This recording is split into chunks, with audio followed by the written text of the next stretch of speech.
کیونکہ موسیٰ علیہ السلام کا واقعہ ہے نا اس میں، تو اس میں اللہ نے موسیٰ علیہ السلام کی قوم کے بھی ایک شخص کا ذکر کیا، بنی اسرائیل۔ موسیٰ علیہ السلام کس کے لیے نجات دہندہ تھے؟ بنی اسرائیل کے لیے۔ اب بنی اسرائیل میں غلام لوگ زیادہ تھے، یعنی جو فرعون نے وہ، لیکن کچھ ان میں کروڑ پتی بھی تھے، ان کی بڑی پھوں پھاں تھی۔ آپ کو پتہ ہے غلام قوموں میں بھی جو بہت اونچے نمبر کے سیٹ ہوتے ہیں نا، گورنمنٹ ان سے بنا کے رکھتی ہے۔ تو موسیٰ علیہ السلام کی قوم ہی میں ایک شخص تھا قارون، جس کا دعویٰ تھا، زبانی دعویٰ کہ موسیٰ علیہ السلام پر میں ایمان لے کر آیا۔ تو اللہ کہتے ہیں ہم نے اس کو بہت مال و دولت دی تھی۔ اس کا شمار کافروں میں نہیں ہوتا تھا، لیکن تھا وہ کافر ہی، کافر اس سینس میں کہ پیغمبر حکم دے رہے ہیں اور وہیں پر انکار کر رہا ہے۔ تو قارون کے پاس بہت مال و دولت تھا۔ تو اللہ کہتے ہیں ان قارون کان من قوم موسیٰ فبغى علیہم، جب بہت زیادہ پیسہ آ گیا نا تو سرکش بن گیا۔ اوپر کی سیٹنگ کیا ہو گئی؟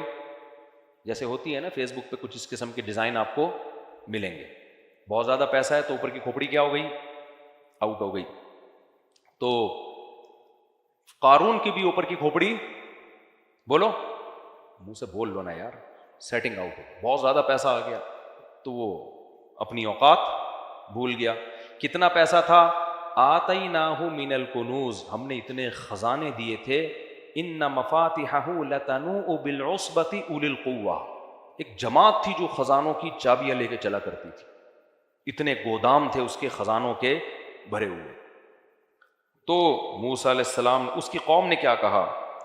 لا تفرح، قوم نے کہا، ابھی موسیٰ علیہ السلام نے نہیں کہا، اس کو پبلک اس کو کہتی تھی، جو بھی نیک لوگ تھے نا پبلک میں، لا تفرح، اترا مت، ہر وقت نا تو شو بازی میں بول لو نا لگا رہے، یہ میری گاڑی، یہ میری سواری، یہ میرا موبائل، یہ میری بیویاں نہیں دکھا رہے ہوتے یہ لوگ، میری 4 بیویاں، میری، ان کی بیویاں اکثر کم ہوتی ہیں بیچاروں، یہاں یہ کیا ہوتے ہیں؟ ویسے بیویاں دکھانے کی چیز نہیں ہے لیکن فخر تو کر سکتا ہے نا انسان، تو یہ میرا بنگلہ، میری سواری، غریبوں کو نیچا دکھانے کے لیے نا ہر وقت اپنی دھاک اونچی رکھتا تھا۔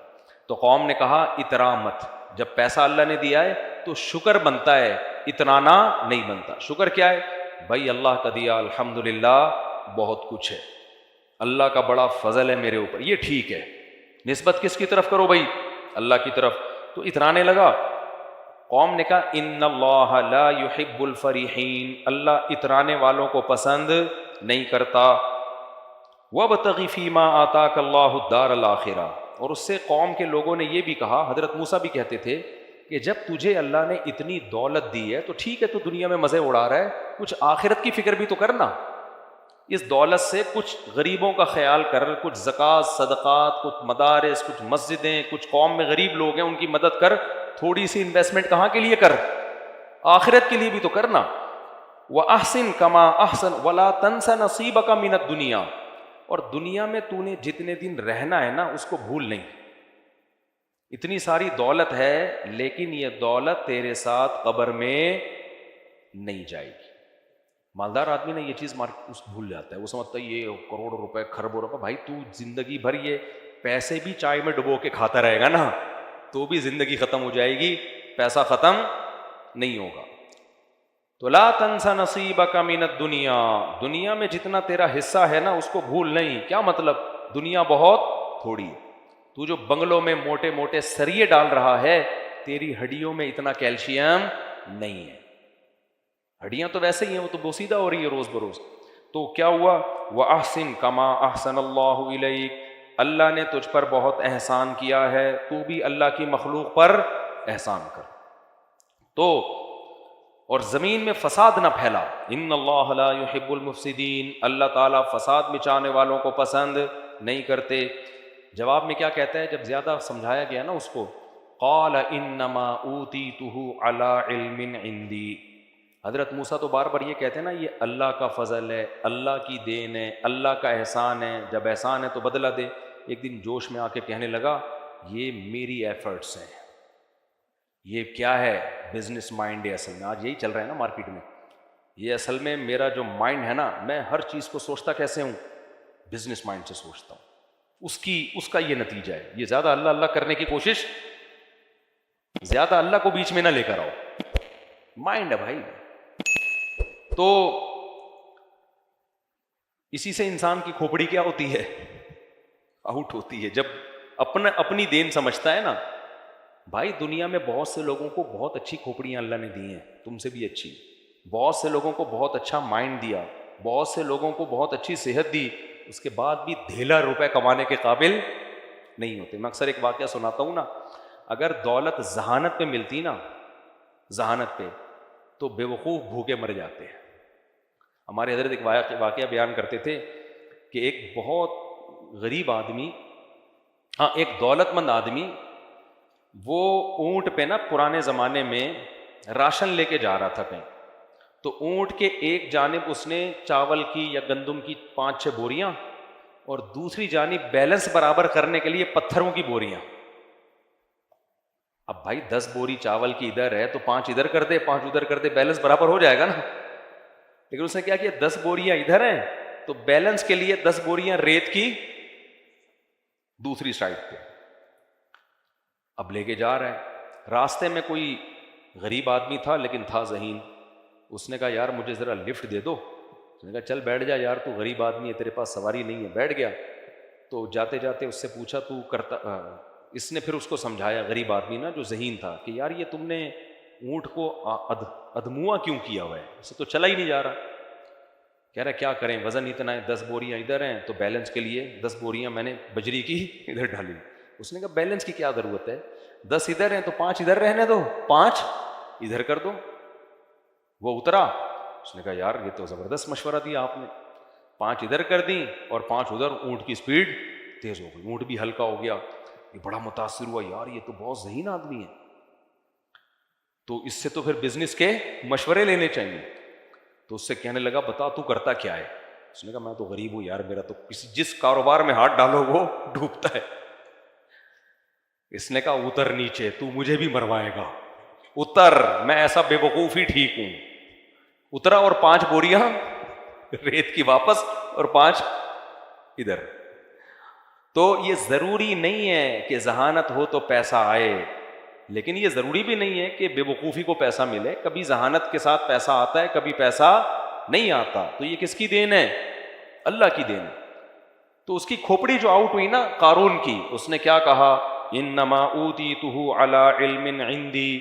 اللہ نے یہ جو میرے پاس نالج ہے نا, اس فن کی بیس پہ میں نے کمایا ہے. میں نے یہ سارا امیزون سے سیکھا ہے, اور تم لوگ 8ویں میں علامہ اقبال اور قائد اعظم پڑھ رہے ہو بیٹھ کے, اس لیے تمہارا بیڑا غرق ہو رہا ہے. تو اللہ نے جواب کیا دیا؟ دیکھو اللہ نے دلیل سے جواب نہیں دیا, دھمکی سے جواب دیا قارون کو. بعض دفعہ دلیل بہت واضح ہوتی ہے, وہ نہیں دی جاتی. جیسے آپ اپنے باپ کو سمجھا رہے ہو نا, ابا آپ کا تو مجھ پر کوئی احسان نہیں ہے, آپ نے اگر پیدا کیا تو اکیلے آپ تھوڑی ہو, سب کے ابا بچوں کو پیدا کرتے ہیں. آپ نے مجھے اگر کھلایا پلایا تو آپ کا احسان تھوڑی ہے, سارے ابا اپنے بچوں کو کھلاتے ہیں. آپ اگر گیس بجلی کا بل دیتے ہو تو احسان تھوڑی ہے, ساری دنیا گیس ہے ہی نہیں تو بل کہاں سے دے رہے ہو آپ. تو جب آپ اوٹ پٹانگ باتیں کرو گے تو جواب میں ابا دلیل سے بات کریں گے یا تھپڑ سے جواب دیں گے؟ ابا کہیں گے چپ ہو جا ورنہ 2 تھپڑ کھینچ کے لگاؤں گا میں. کیوں؟ اتنی واضح احسانات کا انکار بنتا نہیں ہے. تو اللہ میاں نے بھی نا فرعون قارون کو دلیل سے جواب نہیں دیا.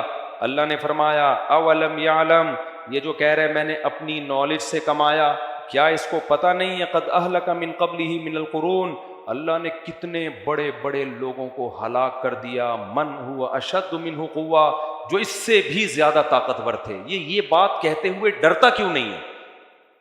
یہ جتنے لوگ آج تکبر کر رہے ہیں, لقوہ ہو جائے ان کو, تھوڑا سا منہ ٹیڑھا ہو جائے. آپ کہہ سکتے ہیں یہ بڑا کیئر کرتے ہیں, اپنی لقوہ نہیں ہوتا. میں نے ڈاکٹروں سے پوچھا ہے, ڈاکٹر کہتے ہیں لقوے کی کوئی وجہ نہیں ہوتی, بیٹھے بیٹھے کسی کو بھی ہو سکتا ہے. تو جتنا یوٹیوب پہ آ کے اچھل رہے ہیں نا 2 فٹ, ڈالر کی باتیں کر رہے ہیں, ذرا سی رگ آگے پیچھے ہو گئی, لقوہ جو ہے نا ڈاکٹر کہتے ہیں نہ کوئی یہ ضروری ہے کہ آپ کو بلڈ پریشر ہو, نہ یہ ضروری ہے کہ شوگر ہو, نہ یہ ضروری ہے کہ ٹینشن ہو. بیٹھے بیٹھے آدمی کو منہ ٹیڑھا ہو سکتا ہے اللہ کی طرف سے. ان کو لقوہ ہو گیا نا, تھوڑا سا فرما الائنمنٹ آؤٹ ہو گئی. گاڑی کی الائنمنٹ ٹھیک ہو جاتی ہے, منہ کی الائنمنٹ جلدی ٹھیک نہیں ہوتی. تو اللہ نے دھمکی دی ہے, اللہ نے کہا کہ یہ دیکھتے نہیں ہیں کہ ان سے پہلے ان سے بڑے بڑے طاقتوروں کو میں نے ہلاک کر دیا. پھر قرآن کہتا ہے فخرج علی قومہ فی زینتہ، ایک دن اپنی زینت میں قوم میں نکلا، اور جو دنیا پرست لوگ تھے. دیکھو دولت اللہ کی نعمت ہے، ایسا نہ ہو کہ آپ پیسہ کمانا ہی چھوڑ دیں، پہلے ہی ملک کا بیڑا غرق ہوا ہے اور کشکول لے کے IMF کے سامنے بھکاری نہ بن جائیں. پیسہ کمانا منع نہیں ہے، پیسے پہ اتنانا منع ہے، اور پیسے کو اپنے علم اور اپنا کمال سمجھنا منع ہے. تو قارون میں نافرمانی کے ساتھ دولت تھی، تو اللہ کہتے ہیں وہ اپنی زیب و زینت میں نکلا. تو جو دنیا پرست لوگ تھے اس کے جاہ و جلال کو دیکھ کر کہنے لگے یا لیت لنا مثل ما اوتی قارون، کاش ہمارے پاس بھی وہ سب کچھ ہوتا جو قارون کے پاس. رالیں ٹپکانے لگے اس کو دیکھ کے، حالانکہ وہ بدعملی کے ساتھ تھا. اگر عمل کے ساتھ ہوتا نا پھر بھی بنتا ہے، لیکن بدعمل آدمی ہے. تو اللہ کہتے ہیں قال الذین اوتوا العلم، جن کو اللہ نے علم دیا تھا وہ کہنے لگے ویلکم، تم تباہ ہو جاؤ، ثواب اللہ خیر، بھائی نیک اعمال پہ جو اللہ بدلہ دے گا وہ اس عیاشی سے کئی گنا بہتر ہے. لمن آمن وعمل صالحا، وہ صرف ان کو ملے گا جو ایمان لائے اور نیک اعمال کیے. ولا یلقاها الا الصابرون، اور یہ صفت صرف صبر کرنے والوں کو دی جاتی ہے. جو بے صبرے لوگ ہیں ان میں اللہ یہ کوالٹی پیدا نہیں کرتا. پھر کیا ہوا؟ حدیث میں آتا ہے کہ اب قارون نہ موسیٰ علیہ السلام سے چڑھنے لگا تھا، کیونکہ موسیٰ علیہ السلام کبھی اس کو زکوٰۃ کا کہتے، کبھی نماز کا کہتے، کبھی روزے کا کہتے، کبھی جو بھی حکام. اس کو چڑ کس سے ہو گئی؟ موسیٰ علیہ السلام سے. فرعونی قوم سے ہوتا تو پھر تو وہ ہلاک ہی ہو چکا ہوتا نا، وہ تو بنی اسرائیل میں ہونے کی وجہ سے بچ گیا تھا. اب شریعت کے احکام پہ عمل کی باری آئی تو اب اس کو چڑ ہو گئی، کس سے؟ موسیٰ علیہ السلام سے. آپ کو پتہ ہے جب بھی کسی کو کسی مذہبی اسکالر سے چڑ ہوتی ہے نا، ذاتی بغض، تو وہ اس کی ذاتیات پہ کیچڑ اچھالتا ہے. کیا کرتا ہے وہ؟ Video recording, audio recording, calls recording, یہی سب چل رہا ہوتا ہے نا. کسی غیر اخلاقی سرگرمی میں ملوث کرنے کی کوشش کرو، کچھ بھی نہیں ملے تو جھوٹا الزام لگا دو. جھوٹا الزام بھی سوسائٹی میں بہت اسپیڈ سے پھیلتا ہے. اب کون صفائیاں پیش کرتے کرتے بھی لوگ کہتے ہیں کچھ تو ہے نا، کچھ تو ہے. تو یہ آج کا نہیں ہے، یہ سیٹ اپ پہلے سے چلا آ رہا ہے. ذاتیات پہ کیچڑ اچھالو، یہ تو ایسے ہیں، یہ تو یوں ہیں، یہ تو فلانے ہیں، تو ڈمکانے ہیں. اب میں 4 شادیوں کی بات کرتا ہوں نا، جو فیمنسٹ لوگ ہیں وہ بہت پیچھے پڑے ہوئے ہیں میرے، کہ کوئی عیب نکالیں. طنز کر رہے ہوتے ہیں کہ بھائی ان کے گھروں میں پتہ نہیں کیا ہو رہا ہے، مارتے پیٹتے ہیں، کیا کرتے ہیں، یہ تو گھروں میں جا کے پوچھو، ممبر پہ تو بڑی باتیں کر رہے ہیں. کیونکہ ان کی دم پہ میں نے کیا رکھ دیا ہے؟ پاؤں. فیملی پلاننگ والے بھی پیچھے پڑے ہوئے ہیں کہ بھائی بچے زیادہ اچھے، دیکھو کوئی بچہ چرس تو نہیں پی رہا، پھر ہم بتائیں گے کہ دیکھو یہ ہوتا ہے زیادہ بچوں کا انجام. حالانکہ میں لوگوں سے بار بار کہتا ہوں بھائی میں سوسائٹی کا نارمل آدمی ہوں، میں کوئی فرشتہ یا پیغمبر نہیں. تو سب کے گھروں میں جو کچھ ہوتا ہے وہی میرے گھر میں بھی ہو سکتا ہے، اللہ بچا کے رکھے. لیکن اس سے اسلام کا فلسفہ خراب نہیں ہوگا. اگر میں ظالم بھی ہوں، میں مارتا پیٹتا بھی، وہ تو ایسا ہے نہیں. کون اتنا بڑا بہادر کون ہے یار؟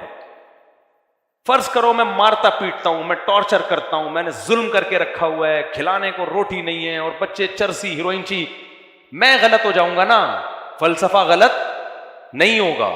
تو اس لیے ان چیزوں میں پڑھائی نہ کرو کہ کون کیا کر رہا ہے، کون صحیح ہے کون غلط ہے. بھائی پیغام کو دیکھو، پیغام کیا دیا جا رہا ہے. سمجھتے ہو کہ نہیں سمجھتے ہو؟ پیغام کو دیکھو کیا دیا جا رہا ہے پیغام. تو اب جو قارون تھا نا اس کو چڑ ہو گئی کس سے؟ موسیٰ علیہ السلام سے. کہ یار میرے لیے سب سے بڑا ہیڈک کون بنا ہوا ہے؟ موسیٰ علیہ السلام. اس نے کیا کیا؟ پیسے سے دنیا میں ہر کام ہوتا ہے. اس بے شرم نے یہ کیا کہ ایک عورت کو خریدا. اچھا فحش الزام جب بھی لگوایا جاتا ہے عورت سے لگوایا جاتا ہے، خوب سمجھ لو، کیونکہ عورت کی بات اس بارے میں لوگ فوراً ایکسیپٹ کر لیتے. اکثر میاں بیوی کے جھگڑوں میں جب عورت کو شوہر کو بدنام کرنا ہوتا ہے نا تو وہ کیا الزام لگاتی ہے؟ اس کے لڑکیوں سے تعلقات ہیں. اور اس کے لیے پھر لوگ اس سے دلیل پوچھنے کی زحمت نہیں کرتے، بلکہ لوگ کہتے ہیں اس کی تو بیوی کہہ رہی تھی کہ یہ لڑکیوں سے تعلقات ہیں. بھائی تمہیں کیا ہو سکتا ہے ہوں، اب یہ تو آپ ہی بہتر جانتے ہوں گے کس کے کتنے تعلقات ہیں، یہ بھی ہو سکتا ہے، لیکن یہ بھی تو ہو سکتا ہے نا کہ جھوٹ بول رہی ہو۔ لیکن ہماری سوسائٹی میں اس سے بحث نہیں کی جاتی کہ بیوی سچ بول رہی ہے کہ جھوٹ بول رہی ہے، بس یہ بات سوسائٹی میں پھیل جاتی ہے، بھائی اس کی تو بیوی کہہ رہی تھی، یہ کیا ہے، 2 نمبر آدمی۔ ایک خاتون نے مجھے فون کیا، ان کے شوہر میرے بیان میں بیٹھتا تھا، میں جانتا تھا اس کو، مجھے کہنے لگی میرا شوہر فلاں فلاں ہے، آپ کے بیان میں آتا ہے۔ میں پہچان گیا، میں نے کہا آتا ہے، کہتی وہ فحش فلمیں دیکھتا ہے۔ استغفر اللہ، مجھے اتنا غصہ آیا کہ یار تو کیسی عورت ہے، تو نے اپنے شوہر کی میرے سامنے عزت نہیں کی۔ میں نے کہا مجھے اس سے تو نفرت اتنی نہیں ہوئی، لیکن آپ سے مجھے بہت زیادہ نفرت ہو گئی۔ نام لینے کی کیا ضرورت تھی؟ آپ بول دو میں کوئی خاتون بات کر رہی ہوں، میرا شوہر اس برائی میں مبتلا ہے، مجھے مشورہ دے میں کیا کروں۔ آپ کو پتہ بھی ہے کہ میں اس کے شوہر کو جانتا ہوں، نام لے کے۔ تو اللہ تو کیا کہہ رہا ہے، میاں بیوی ایک دوسرے کا لباس ہیں۔ جب اس کا راز ہی فاش کر، جب اس کے شوہر کو پتا چلے گا کہ میری بیوی نے ان کو بتا، اس کے دل میں 2 ٹکے کی عزت نہیں رہے گی بیوی کی، یار مجھے تم نے ذلیل کر دیا مفتی صاحب کے سامنے۔ تو یہ سب باتیں بہت ڈینجرس ہیں۔ آپ کو حکم دیا ہے شریعت نے کہ گناہ پہ کیا ڈالو، پردہ ڈالو۔ اگر کسی کو گناہ کرتے ہوئے دیکھا ہے، شوہر ہو یا بیوی ہو یا کوئی بھی ہو، انون بن کے پوچھو مسئلہ۔ ایک آدمی ہے میرا ریلیٹیو ہے، وہ یہ کر رہا ہے، تو آپ مشورہ دیں میں اس سے گناہ کیسے چھڑواؤں۔ میں نے کہا وہ تو غلط کر رہا ہے، آپ نے اس سے زیادہ غلط کیا ہے۔ تو جب میاں کو پتا چلے گا میری بیوی نے، اچھا مجھے کہہ بھی نہیں، اس کو بتانا نہیں، اس کو بتانا نہیں، اس کو بتانا نہیں، میں نے تو نہیں بتایا، مجھے پتا تھا کہ وہ بیچارہ، اور بیچارہ تو نہیں کہنا چاہیے، وہ بھی کون سا کوئی اچھا کام کر رہا ہے، ایسا نہ ہو سن کے وہ کہ اچھا میں بیچارہ ہوں، چلو دیکھنا شروع کر دے کہ یار ہم تو بیچارے ہیں، یہ سب آپ کون، جو بھی کر رہا ہے غلط کر رہا ہے۔ لیکن یہ نہیں بنتا بھائی کہ اس کو سوسائٹی میں ذلیل کر دیا، کسی کے سامنے اس کا عیب بیان کر کے ذلیل کر دیا جائے، اس کو پردہ ڈالنا چاہیے اس پہ۔ تو گھر کے مسئلے کہاں رکھو، گھر میں رکھو۔ اگر مشورہ لینا ہے انون بن کے، بھائی کسی خاتون نے پوچھوایا ہے کہ ان کا شوہر یہ کام کر رہا ہے تو اس کو کیسے چھڑوایا جائے، تو پھر ہم بتا دیں گے، جو بھی مشورہ دینا ہوگا دے دیں گے۔ تو سب سے پہلی بات تو کنڈی لگانے ہی نہ دو۔ کیا خیال ہے؟ ابھی کیا میں اس پہ، یہ سارا ہمارا لیکچر رہ جائے گا، جلدی سے اس کو میں کمپلیٹ کرتا ہوں میں۔ تو اب کیا کیا کہ اس نے، قارون نے نا ایک عورت کو تیار کیا کہ میں تمہیں ٹھیک ٹھاک پیسہ دوں گا، تم نے موسیٰ پہ فحش الزام لگا دینا ہے، بدکاری کا، معاذ اللہ، کیا کر دینا ہے۔ تو لوگ نا بنی اسرائیل تو ویسے ہی نیگیٹو سوچ والے تھے، ساری زندگی موسیٰ علیہ السلام کی سیرت دیکھی انہوں نے، لیکن اس قوم میں منفی سوچ کا غلبہ زیادہ تھا۔ تو اور عورت کا الزام لگتا ہے نا تو باتیں شروع ہو جاتی ہیں۔ تو ٹھیک ٹھاک پیسہ دیا اس کو۔ جب وہ عورت آئی مجمع میں تو وہ حضرت موسیٰ کا چہرہ دیکھ کے نا گھبرا گئی۔ حضرت موسیٰ کے چہرے پر تو ایک روب تھا، ایک نور تھا۔ خود سوچو نا، کلیم اللہ، عام پیغمبر بھی نہیں ہے، وہ پیغمبر جن سے کوہ طور پہ بلا کے اللہ ہم کلام ہوتا ہے، وہ پیغمبر جن کی پاک دامن اور امانت دار ہونے کی گواہی 2 لڑکیوں نے دی تھی، خیر من استاجرت القوی الامین، بہترین امانت دار ہے یہ۔ تو جب وہ عورت جو تھی نا حضرت موسیٰ علیہ السلام کے چہرے پہ نظر پڑی تو وہ اللہ سے ڈر گئی، اور اس نے صاف بتا دیا کہ اس نے مجھے پیسے دیے تھے آپ پہ فحش الزام لگانے کے لیے۔ حضرت موسیٰ علیہ السلام نے بد دعا کے لیے ہاتھ اٹھائے، یہ کتنا بڑا جرم کر رہا ہے، اپنی قوم کے پیغمبر پہ تو فحش الزام لگا رہا ہے۔ تو حضرت موسیٰ علیہ السلام نے بد دعا کے لیے ہاتھ اٹھائے قارون کے لیے، اور قارون اپنے خزانے سمیت سب کے سامنے زمین میں دھسنا شروع ہو گیا، چیختا رہا، وہ معافی مانگتا رہا۔ حضرت موسیٰ نے کہا نہیں۔ یہاں ایک من گھڑت واقعات لوگ بیان کرتے ہیں کہ اللہ نے حضرت موسیٰ سے کہا کہ اے موسیٰ، وہ چیختا رہا، تجھے پکارتا رہا، تو نے معاف نہ کیا، مجھے ایک دفعہ پکارتا میں اسے معاف کر دیتا۔ ایسی کوئی روایت ثابت بولو نہیں ہے۔ جو جرم اس نے کیا تھا نا اس پہ یہی کچھ بنتا تھا، ورنہ لوگ جری ہو جاتے نا۔ بعض دفعہ مجرم کو اس سزا دینا اس لیے ضروری ہوتا ہے تاکہ پبلک کی اصلاح ہو جائے، ان کو پتہ چل جائے کہ پیغمبر کا معاملہ معمولی معاملہ نہیں ہوتا۔ تو فخسفنا به وبداره الارض، اللہ کہتے ہیں ہم نے اس کو بنگلوں سمیت زمین میں دھسا دیا۔ فما کان لہ من فئۃ ینصرونہ من دون اللہ، پکارتا رہا، چیختا رہا، کوئی اسے اللہ کے عذاب سے بچانے والا نہیں ہوا. اور پھر نتیجہ کیا نکلا؟ وَأَصْبَحَ الَّذِينَ تَمَنَّوْا مَكَانَهُ بِالْأَمْسِ، کل جو اس کی سواریاں دیکھ کے کہہ رہے تھے نا، کاش اللہ ہمیں بھی قارون بنا دے، کاش اللہ ہمیں بھی کیا بنا دے، قارون. اب وہ کیا کہہ رہے ہیں؟ وَإِكَأَنَّ اللَّهَ يَبْسُطُ الرِّزْقَ لِمَن يَشَاءُ. بھائی بات اصل میں یہ ہے، یہ تو اللہ کی دین ہے، جس کو روزی زیادہ دیتا ہے کسی کو روزی. وہ جو گھنٹوں گھنٹوں کی تقریروں سے بات سمجھ میں نہیں آ رہی تھی نا، وہ 2 منٹ میں سمجھ میں آ گئی. ایکچولی ہوتا یہ ہے، کسی کے پاس پیسے زیادہ آ جاتے ہیں، کسی کے پاس کم آ جاتے ہیں، کسی کو اللہ دے کے آزماتا ہے، کسی سے اللہ لے کے آزماتا ہے. تو یہ کوئی اتنی بڑی بات نہیں ہے کہ اتنے خزانے وزانے. دنیا مسافر خانہ ہے، یہ دنیا کیا ہے؟ مسافر خانہ. 2 منٹ میں بات سمجھ میں آ گئی. پھر کہنے لگے لولا ان من اللہ علینا، اگر اللہ ہم پر احسان نہ کرتا، ہمیں غریب نہ رکھتا. یہ احسان کرنے کا مطلب کیا ہے؟ اللہ کا شکر ہے اس نے ہمیں غریب بنا دیا. اللہ خسف بنا، ہمارے پاس دولت آتی ہم بھی یہی ہوتے، کیونکہ اس کو تو موسیٰ علیہ السلام کب سے نصیحتیں کر رہے ہیں، ہمیں بھی کر رہے ہیں، ہم پہ اثر ہو گیا، اسے کر رہے ہیں، اس پہ نہیں ہوا. تو فرق کیا ہے؟ ہم غریب ہیں اور اس کے پاس پیسہ ہے.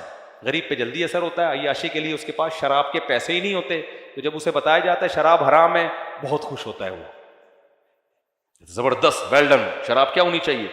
میں نے بتایا نا، ہمارے مدرسے میں کلاس فیلو لڑکا تھا، وہ چھپ چھپ کے سگریٹ، پان، نسوار، بس چرس رہ گئی تھی. اب مدرسے میں 2-3 دفعہ پکڑا گیا، سزا ملی، پھر چھپ کے نا نسوار بھی، پان بھی اور سگریٹ بھی. ایک دن کیا ہوا، خود ہی بیچارے نے سگریٹ بھی چھوڑ دی، پان بھی، صرف نسوار رہ گئی. تو میں نے پوچھا آج کل صرف نسوار چل رہی ہے، وجہ؟ کہتا ہے پیسے ہی نہیں ہے یار. کہتا ہے بھائی جیب خرچی اتنی ملتی نہیں ہے گھر سے، کہتا ہے ناشتہ کر لو یا اس میں سگریٹ خرید لو. تو کہہ رہے ہیں مجبوراً میں کس پہ گزارا کر رہا ہوں؟ نسوار پہ. تو اللہ کی رحمت ہو گئی نا. تو ہر آدمی پہ دولت سوٹ نہیں کرتی. تو وہ جواب میں کہنے لگے لولا امن اللہ علینا، اللہ کا ہم پر احسان نہ ہوتا تو اللہ خسف بنا، اللہ ہمیں بھی دھسا دیتا. اللہ کا شکر ہے اللہ نے ہمیں اس عذاب سے بچایا ہوا ہے. وَإِكَأَنَّهُ لَا يُفْلِحُ الْكَافِرُونَ. پھر کہنے لگے کافر کبھی بھی کامیاب نہیں ہوتا. تو آگے اللہ فرماتے ہیں تِلْكَ الدَّارُ الْآخِرَةُ نَجْعَلُهَا لِلَّذِينَ لَا يُرِيدُونَ عُلُوًّا فِي الْأَرْضِ وَلَا فَسَادًا. یہ آخرت ہم ان لوگوں کو دیں گے جو زمین میں فساد پسند نہیں کرتے اور نہ تکبر چاہتے ہیں. وہ دنیا میں مل جاتی ہے کچھ وقتی طور پر، عیش و عشرت ہو جاتی ہے. آخرت اللہ نے متواضع لوگوں کے لیے رکھی ہے، میں کرنے والوں کے لیے نہیں رکھی. جو شخص بھی تمہیں سب سے ہٹا کے اپنی ذات کی طرف لا رہا ہے نا، سمجھ لو یہ متکبر ہے. ہم نے جب بھی بڑوں کی محفل میں ہم بیٹھتے تھے نا، علماء کی مجلس میں، مجلس تحقیق ہوتی تھی، تو ہم نے اپنے بڑوں سے ایک چیز سیکھی کہ ہمیشہ دوسرے کی رائے کو اپنی رائے پر ترجیح دینے کی کوشش کی جا رہی ہے. میں حضرت مفتی تقی عثمانی صاحب کے ساتھ بھی محفلوں میں بیٹھا ہوں، مجلس تحقیق میں. ہمارے یہاں سے علماء جاتے تھے دارالعلوم کرنگی میں، 10-20 علماء جمع ہوتے تھے جب کسی مسئلے پہ تحقیق. ان میں سب سے سینئر مفتی تقی عثمانی صاحب ہوتے تھے، باقی سارے ان سے چھوٹے. لیکن آپ اس محفل کا اسٹائل دیکھ لیتے تو حضرت مفتی تقی صاحب کی اسٹائل سے آپ کو ایسا لگتا کہ سب سے جونیئر یہ ہیں. یہ ہم نے متعدد دفعہ مشاہدہ کیا. ایسے تواضع کے ساتھ بیٹھ کے سب کی بات سنتے، سب کے دلائل سنتے، اور بتاتے تھے کہ میں ایسے سنتا ہوں یہ سوچنے کے لیے کہ میں غلط ہوں اور یہ صحیح ہے، تاکہ پوری بات تو سنو نا اس کی، ہو سکتا ہے وہ صحیح کہہ رہے ہوں. سب کی باتیں سننے کے بعد اپنے بارے میں بدگمان، اپنے بارے میں کیا؟ بدگمان. اس کے بعد سن کے اینالائز کرنا، تجزیہ کرنا، ایک معتدل رائے قائم کرنا، یہ ہوتی ہے صاحب علم کی علامت. اور جو جتنا بڑا جاہل ہوگا نا، اتنا بڑا فرعون ہوگا. وہ دیکھ لو یوٹیوب فیس بک پہ پھینکتا رہے گا، میں ہوں، میں نے سب کے منجیاں ٹھوک کے رکھ دی ہیں، میں نے سب کے کاروبار بند کر کے رکھ دیے ہیں، میں ہوں پلانیٹل پہ، میرے جیسا اس کائنات میں کوئی پیدا ہوا ہی نہیں ہے. میں ہر صرف ایک بندہ نہیں ہے، بہت سارے ہیں. ابھی وہ ایک ہیں کینیڈا میں، ان کے کلپ آیا ہے، 1400 سال میں، کینیڈا میں رہتے ہیں وہ، کہتے ہیں 1400 سال میں جتنی اچھی تشریح میں نے کی ہے نا، یا میرے استاذ نے کی ہے، آج تک ایسی تشریح. ابے تو کیا مریخ سے آیا ہے، مارس سے آیا ہے، کوئی نئی چیز کو جاپان نے تجھے بنایا ہے، تو مٹی کا بنا ہوا ہے، تو 1400 سال میں تجھے سمجھ میں آیا ہے، باقی سب گھاس کھا رہے تھے کیا 1400 سال سے؟ میں کر رہا ہے نا، اس کا مطلب وہ ٹھیک نہیں ہے، وہ جاہل مرکب ہے۔ جاہل کی دو قسمیں ہوتی ہیں، ایک جاہل جس کو پتا ہو کہ میں جاہل ہوں، لیکن بعض جاہل ایسے ہوتے ہیں جن کو پتہ ہی نہیں ہوتا کہ ہم کیا ہیں، جاہل ہیں، تو اس کو کہتے ہیں جہل مرکب، بہت بڑا جاہل ہے۔ تو یہ میں اللہ کو پسند نہیں ہے۔ ہم بڑے علماء کے ساتھ جب بھی بیٹھتے تھے ایسی ڈیبیٹ ہوتی تھی، اتنا مزہ آتا تھا بحث کرنے میں، اور دوسرے کی سن رہے ہیں، آخر میں آ کے ایک اعتدال سے اپنی رائے قائم کی۔ رائے کا تو بڑے ہی کا رائے کا اعتبار ہوتا ہے کہ سنتے ہیں تسلی سے۔ تو 3-4 دنوں تک مجلسیں چلتی تھیں۔ ہمارے حضرت تو بہت بیٹھے مجلسیں اٹینڈ کی ہیں نا۔ ایک دفعہ کیا ہوا، ہمارے شیخ حضرت مفتی رشید احمد صاحب رحمہ اللہ اور ان کے استاذ حضرت مفتی شفیع صاحب رحمہ اللہ، جو مفتی تقی عثمانی صاحب کے استاذ ہیں، فرماتے ہیں کہ ایک شخص سوال لے کر آیا اور کہا کہ جواب لکھیں جس پہ دو مفتی ایگری ہوں، مفتی محمد شفیع صاحب بھی اور ان کے شاگرد حضرت مفتی رشید احمد صاحب بھی، یہ دونوں ایگری ہوں اور پھر فتویٰ لکھیں۔ حضرت کہتے ہیں ہم دونوں ایگری نہیں ہوئے ایک رائے پہ۔ مفتی محمد شفیع صاحب کی رائے کچھ اور تھی، میری رائے کچھ اور، اختلافی مسئلہ تھا، اور آپس میں بات چیت کے بعد رائے میں اتفاق بھی نہیں ہوا۔ تو حضرت فرماتے ہیں میں نے حضرت مفتی شفیع صاحب سے کہا کہ بھئی آپ بڑے ہیں تو ایسے موقع پہ پھر آپ اپنی رائے کے مطابق جواب لکھ دیں، آپ سینئر ہیں، بھئی عوام کے لیے تو جو بھی صحیح سینئر مفتی ہو اس کی رائے ہے نا، تو آپ لکھ دیں۔ اب بعض لوگ فوراً پتہ ہے کیا کہتے ہیں، چھوڑو ان دونوں کو، دلیل کیا کہہ رہی ہے؟ ابے بھائی دلیل کو سمجھنے میں ہی تو اختلاف ہو رہا ہے، دلیل کو سمجھنے میں کیا ہو رہا ہے؟ اختلاف ہو رہا ہے۔ تو جیسے ہم کہتے ہیں نا کہ بھئی ابو حنیفہ کی رائے کو فالو نہیں کرو گے تو آج کل کے اسکالر کی رائے کو فالو کرنا پڑے گا، وہ فوراً کہتے ہیں نہ آج کل کے اسکالر نہ ابو حنیفہ، حدیث کو فالو کرو۔ ابے کمبختو، حدیث کو سمجھنے میں ہی تو اختلاف ہو رہا ہے۔ اگر اتنا آسان معاملہ ہوتا تو ابو حنیفہ اور شافعی کی رائے میں اختلاف کیوں ہوتا؟ ایسے صرف فارغ ترین لوگ دنیا میں موجود ہیں۔ تو حدیث دونوں طرف ہے، تبھی تو رائے میں اختلاف ہو رہا ہے۔ تو پھر حدیث کا ایک مطلب وہ ہے جو ابو حنیفہ لے رہے ہیں، ایک 15ویں صدی کے لوگ لے رہے ہیں، تو ہم کہتے ہیں ان کی رائے میں غلطی کا امکان زیادہ ہے، ان کی رائے میں غلطی کا امکان کم ہے۔ حدیثیں تو دونوں کے پاس ہیں۔ آج کی بات واقعہ سناؤں میں، آج ایک بندہ آ گیا میرے پاس عصر میں کہ آپ کہتے ہیں 2 نمازیں اکٹھی پڑھنا قضا کر کے جائز نہیں ہے، یہ تو ترمذی کی صحیح حدیث ہے انس بن مالک کی کہ نبی نے غزوہ تبوک میں ظہر کے فوراً بعد کیا پڑھی ہے؟ عصر پڑھی ہے۔ میں نے کہا صحیح حدیث نہیں ہے۔ کہہ رہے میں نے اسلام 360 میں دیکھا ہے۔ میں نے کہا بھائی اسلام 360 نے تو مختلف لوگوں کے ترجمے نقل کیے ہوئے، وہ کوئی ذمہ دار تھوڑی ہے اسلام 360 اس بات کا۔ کہہ رہے ہیں نہیں وہ ہے، وہ بہت۔ پھر میں نے کہا آپ لے آئیں، تو کسی نے بھی اس حدیث کو صحیح نہیں کہا۔ میں نے کہا یہی حدیث بخاری میں ہے، ترمذی میں ہے کہ حضرت انس بن مالک کہتے ہیں نبی صلی اللہ علیہ وسلم ظہر کے ساتھ فوراً ہی عصر پڑھ لیتے تھے۔ بخاری میں ہے کہ جب جلدی ہوتی ظہر پڑھ کے سوار ہو جاتے تھے، ظہر پڑھ کے کیا ہو جاتے تھے؟ سوار ہو جاتے تھے۔ ہاں جب دیر کرتے تو پھر ظہر اثر ملا کے پڑھتے، یعنی ظہر کو اثر کے وقت تک لے کے جاتے، قریب کر دیتے اس کے، یعنی تو ایک دم نہ وہ بندہ ہی حیران ہو گیا کہ یار یہ کیا ہے۔ پھر میں نے اس کو سند کی بحث بتائی، میں نے کہا یہ سند بھی ٹھیک نہیں ہے، کن کن محدثین نے اس کو ضعیف کہا ہے۔ تو پھر میں نے کہا میرے بھائی حدیثیں ہر ایک کے پاس ہوتی ہیں، حدیث کے مفہوم اور اس کا مطلب کیا ہے، اس کے مقابلے میں دوسری حدیث کون سی ہے، یہ اچھا خاصا ایک علم ہے۔ یہ آج کل کے اسکالر بچے ہیں پرانے اسکالرس کے مقابلے میں، سمجھتے ہو کہ نہیں سمجھتے؟ بس جلدی سے میں بیان ختم کرتا ہوں۔ تو اللہ فرماتے ہیں یہ جو آخرت ہے ہم ان لوگوں کو دیتے ہیں جو زمین میں تکبر نہیں کرتے۔ ہاں وہ واقعہ مکمل کر دوں، حضرت مفتی رشید احمد صاحب کہتے ہیں کہ پھر میں نے کہا کہ بھئی آپ اپنی رائے کے مطابق جواب لکھ دیں۔ عام طور پر کیا ہوتا ہے، جو چھوٹے موٹے اسکالرز ہوتے ہیں نا، وہ صحیح نہیں کہہ رہا، میں جو کہہ رہا ہوں یہ دلیل کے مطابق ہے، یہ فتویٰ دیا جائے گا اور ادھر نہیں جانا۔ وہ جو بڑا مفتی بیٹھا ہوا نا منجن بیچ رہا ہے، منجن، اس کی تو میں نے منجی ٹھوک دی ہے، فتویٰ میں دے رہا ہوں، یہ لکھو چلو شابش۔ ان کو تو میں دلیل سمجھا رہا ہوں، ان کو سمجھ میں ہی نہیں آ رہا۔ اور وہ بڑے کیا کہہ رہے تھے، ابے یہ میرا شاگرد ہے، کل کا بچہ ہے، اس کو کیا پتہ دلیل ولیل کا، اس کو کیا پتہ دلیل کیا ہوتی۔ میں فتویٰ لکھ رہا ہوں، اس کو دکھانا بھی نہیں۔ ہاں اس کی تو میں نے پہلی کلاس سے ہی منجی ٹھوک کے رکھی ہوئی ہے۔ لیکن دونوں چونکہ عالم تھے، استاذ کو بھی پتا تھا میرا شاگرد ہے، لیکن ہے کیا، عالم ہیں، علم ہے ان کے پاس. شاگرد کو پتا تھا بھائی ان کا علم مجھ سے زیادہ ہے. تو حضرت کہتے ہیں میں کہہ رہا تھا آپ جواب لکھیں، وہ کہہ رہے تھے نہیں آپ جواب لکھیں. کہہ رہے ہیں اسی میں 3-4 دن گزر گئے. میں انصرار کروں بھائی میں نہیں لکھ رہا، جب آپ کا اختلاف ہے تو آپ کی رائے زیادہ قابل اعتماد ہے. حضرت مفتی شفیع صاحب کو شاید 100% اطمینان نہیں تھا اپنی رائے پر. وہ جان چھڑانا چاہ رہے تھے کہ بھائی قیامت میں پھر آپ سے سوال ہوگا نا، مجھ سے نہیں ہوگا، آپ لکھ دو. سمجھتے ہو کہ نہیں سمجھتے؟ حضرت فرماتے ہیں چند دن گزرنے کے بعد حضرت مفتی شفیع صاحب نے فرمایا کہ مجھے بھی آپ کی رائے کے صحیح ہونے پر اطمینان ہو گیا ہے. بعض دفعہ انسان تنہائی میں غور کرتا ہے، بات سمجھ میں آتی ہے. کہتے ہیں پھر ہم دونوں نے فتویٰ لکھ کے اس کو دے دیا. یہ 20 دفعہ ہم نے دیکھا ہے بڑے علماء میں کہ بھئی آپ جواب لکھو، کہہ رہے آپ. لیکن آج کل کے اسکالر کیا کہتے ہیں، اس سے نہیں پوچھنا، یہ سوائے منجن کے اور کچھ بھی نہیں ہے. قرآن حدیث اس پلینٹ ارتھ پہ جیسے میں نے سمجھا ہے 1400 سال میں کسی کا باپ بھی پیدا نہ ہوا اور نہ آئندہ ہوگا.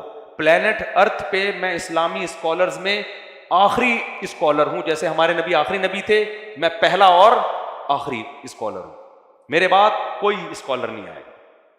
تو یہ جن کا بھی یہ اسٹائل ہو نا تو سمجھ لو ان کی چورن چٹنی کی دکان ہے باقاعدہ. سمجھتے ہو؟ تو ایسا یہ تکبر پسند نہیں اللہ تعالیٰ کو، اللہ کو تواضع پسند ہے.